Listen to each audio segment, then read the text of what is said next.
Hello sourcing warrior, you cannot believe how excited I am to make this video for you because it's going to supercharge your ability to find a great supplier on Alibaba.com. You know how important it is to find a great supplier, right? You're gonna spend thousands of dollars with them.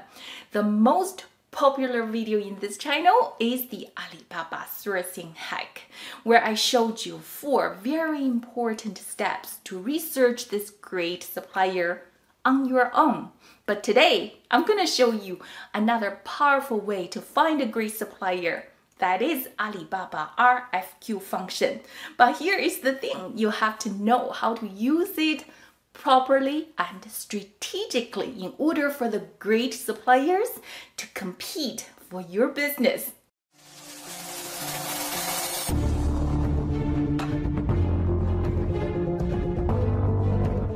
Now, before I hop onto my screen and show you how to properly use the RFQ function, I need to make a very important point.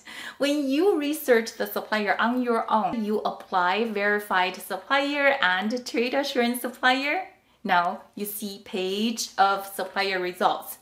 I want to point out these suppliers you see are the best suppliers on Alibaba.com because the Alibaba is already using their own algorithm to screen the best supplier for you, whether it's their transaction volume or response rate or customer feedback.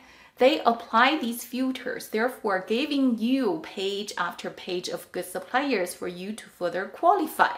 Now you understand this, why do we even need to use the RFQ function?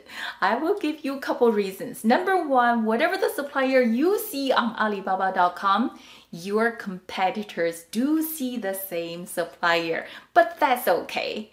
The most important reason is these best suppliers may not be the best match for your business. They are great suppliers. They do huge volume. They could be the mega factories, have thousands of employees. They may not care to respond to your RFQ. That's why when you send them an email, they may not even respond. So now we are going to use the RFQ function to have the suppliers who are eager to compete. They may not be showing on the page 1, page 2 yet to compete for your business. Now we're on Alibaba.com. My goal today is to help you write the most powerful RFQ for this very high-end customized yoga mat. As you can see here, the surface treatment and the beautiful packaging, they all speaking to us as a beautiful high-end product. This is the RFQ form we're gonna fill out on Alibaba.com. Request for quotation. As you scroll down, you can see this RFQ is actually quite simple.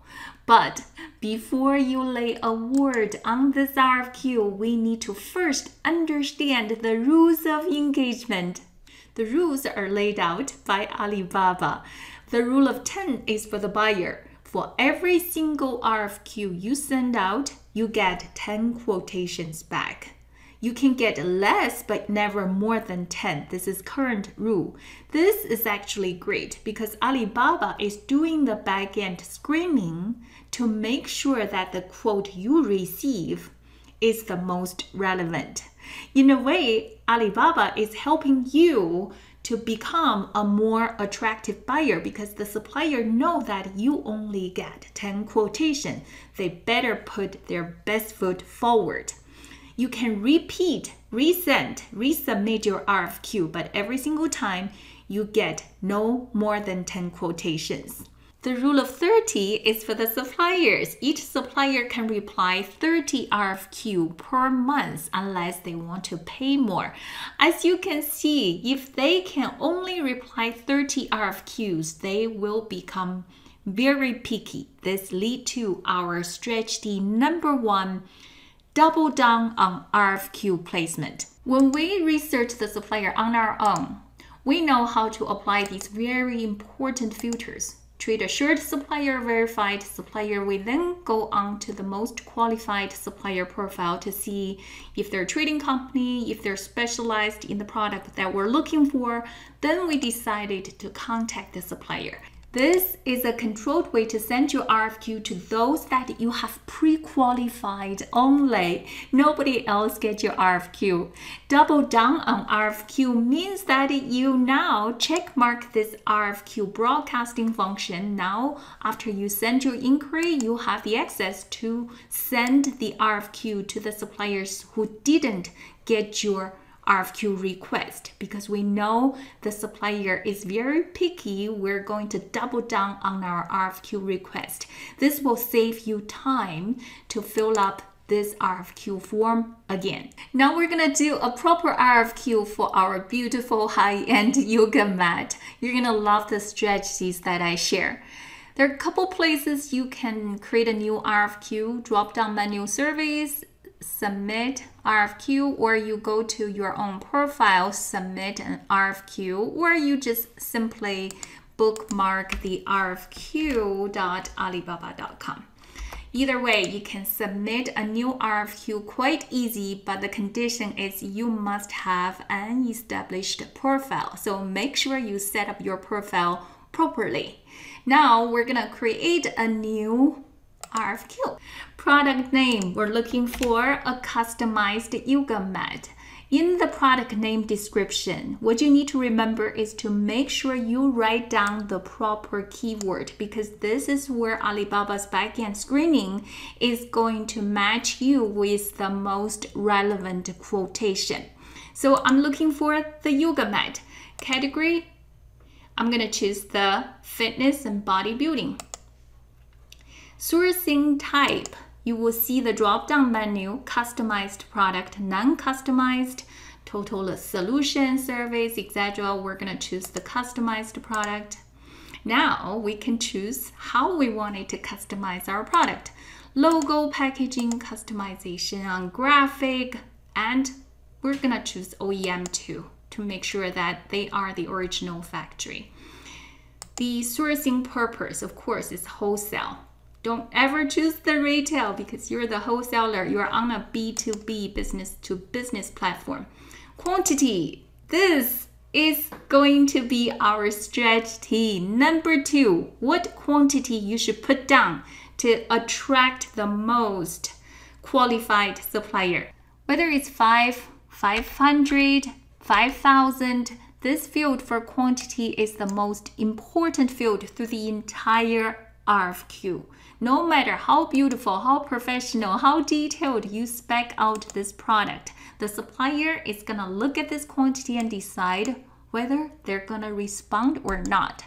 So if the supplier have an MOQ for 500, you want to order 50, is this a good RFQ? No, because this is a request for quotation, not your first order. You need to speak volume. What about 500? Now you meet the MOQ requirement. Still wrong answer. This quantity need to meet your business reality. If you are an Amazon FBA seller, your business reality is the page 1 and page 2 competitors. How many each one of these competitors are selling per month? Run the 2. If you use Helium 10, run the Helium 10 X-ray. It's going to tell you this competitor is selling this much. Run Jungle Scott if you have Jungle Scott. Jungle Scott is saying page 1, competitors' average monthly sale unit is 4,000. Continue to run. What about page 2? Your reality is your competitor. So your quantity on the request to quote is not 10, it's not 500, you won't survive. So you need to use your competitor's average monthly sales to guide your decision. In my opinion, you need to use 2 to 3 times of your monthly sales. If your average is 1,000, that means 2,000. Remember, this is a request for quotation, not the first order quantity. Whether your trial order is 200 or 300, you can always negotiate. If you don't know how to negotiate, I teach you word by word how to negotiate a low MOQ in this video. By the way, if you don't have these research tools, you need at least one to give you the data to make a good decision.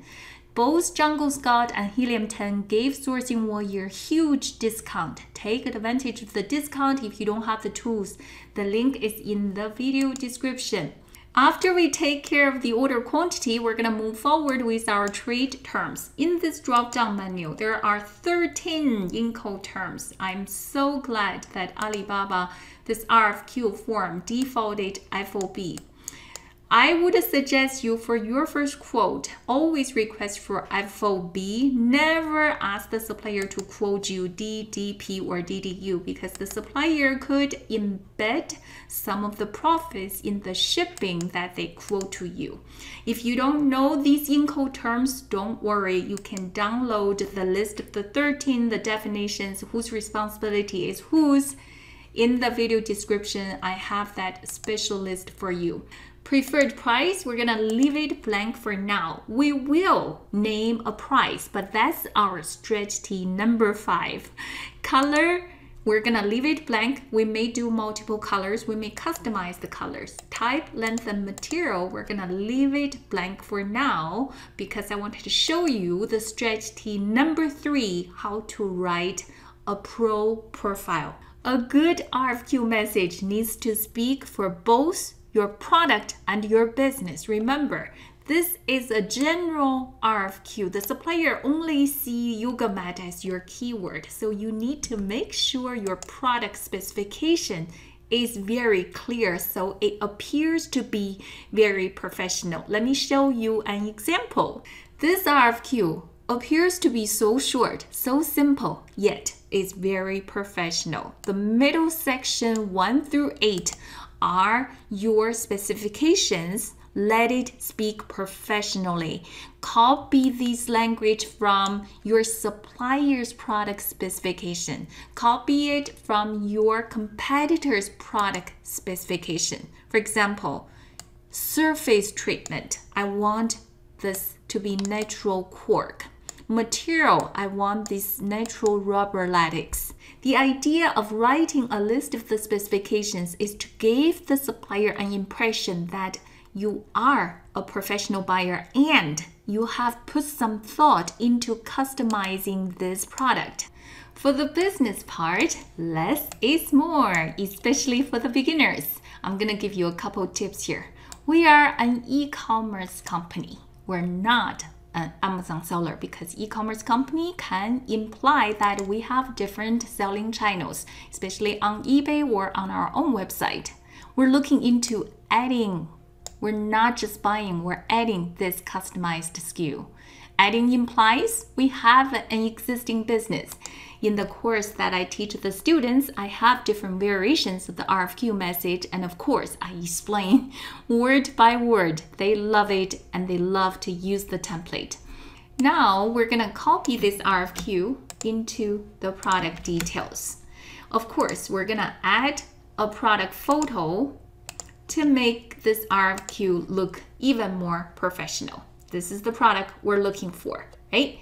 Moving on to certifications and other requirements. This leads to our strategy number 4, professional touch. The special touch could be your project deadline, make it sound like very formal, or your knowledge about a certification. You ask for this material, however, if they have this certification, it will be so great because you did the research. This is the professional image that you're living. Oh, by the way, if your product needs certification, this is the drop-down menu. If you don't understand what this certification is for, you can look at the link in the video description. We're moving on to shipping and payment term. We're gonna leave this as is. Shipping, we can choose sea freight, we can choose air freight. It doesn't really matter right now because you're just getting a quote. Now, are we ready to submit our RFQ? Do a quick check. The number set is fair because we didn't put in price, color, type, length, and material. That's okay. We put it in our specifications, and these are not mandate. So we are going to hit the submit button. After the RFQ is submitted successfully and approved, now we can go to our profile to manage the RFQ. This is where you're gonna see our RFQs. I only have one because I wanted to receive quotes to show you, especially the strategy number 5. In this RFQ, this is where you can add detail, post again, or close this RFQ permanently.